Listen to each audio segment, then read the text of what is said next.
Hey everyone, welcome to Reverse Homesteading.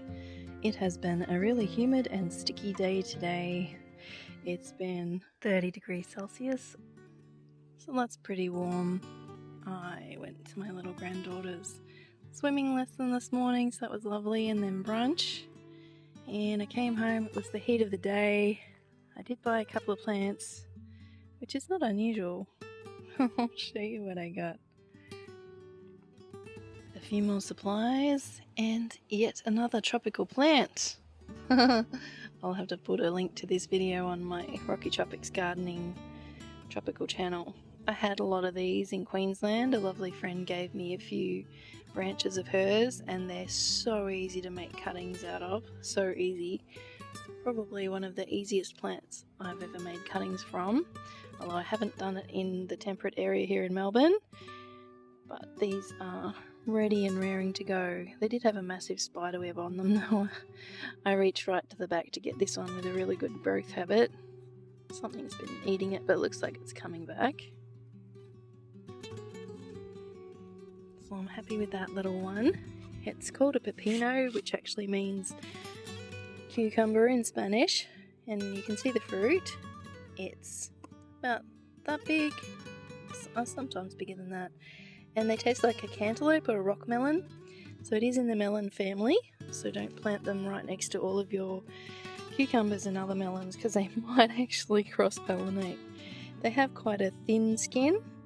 You can just sort of peel it off. It's kind of papery almost.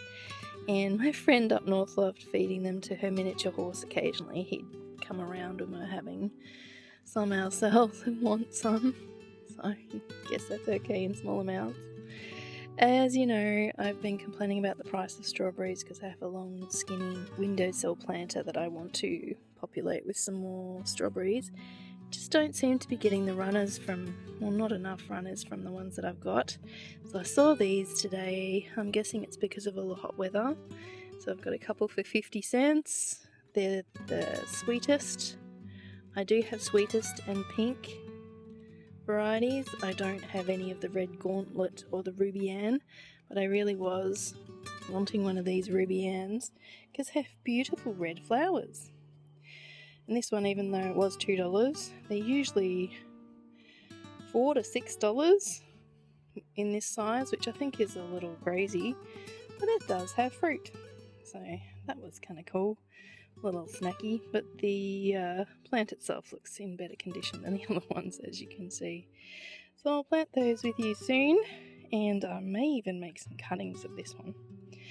We shall see. I do have seed from my own up north, but cucumber seed doesn't last that long, and it's at least 18 months to 2 years old, so I don't want to risk that at this end of the season.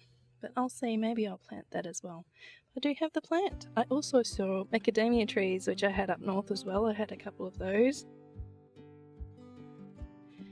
And personally, even though I was challenged by a friend up there recently when I let them know, I wonder if someone has worked out that because they get frosts, and some maps, some garden maps, will tell you that the Atherton tablelands are subtropical.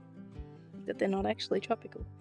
They are tropical, but because they get frosts and quite a lot of cold weather, at least in the season you would expect it, in winter, there are a lot of crossover trees and plants and fruits, I would say. So we'll see how crossovery they actually are.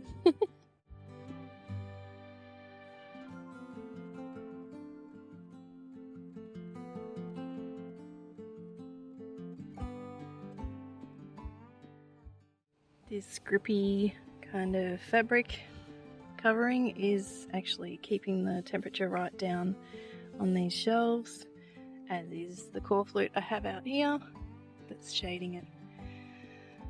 Pretty happy about the Madagascar Bean taking off so well. They are an absolutely huge scrambly vine in the far north, in the tropics. So we shall see how well and how quickly it will grow at the last half of summer here.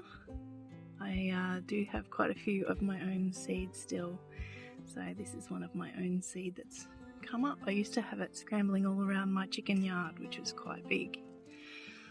So looking forward to getting these ones up and out and making sure they get to maturity, and I'll bring you along for the ride. Just saving some nasturtium seeds here from my own plants, and I realised that some have a weird outer coating feel, like smooth foam, and you can actually break bits off them, and it's darker in the centre. So whether that's just not completely dried yet, or I might have picked them up while they were still green in the garden bed, I'm going to leave those out. So they're not worth saving, and I'll save these ones that are hard as a rock. So if you can't make a dent in them with your nail, they're probably good to go. So like my beans, they'll be going in the larger seed areas in my new system, as this flower thing is not going to cope with a lot of big seeds. So there we go. It is a process. I was going to do some more harvesting of cabbages and tomatoes, but it's starting to rain now. Reason why it was so humid today. But I hope you're having fun in your garden. Thanks for watching. We'll see you next time.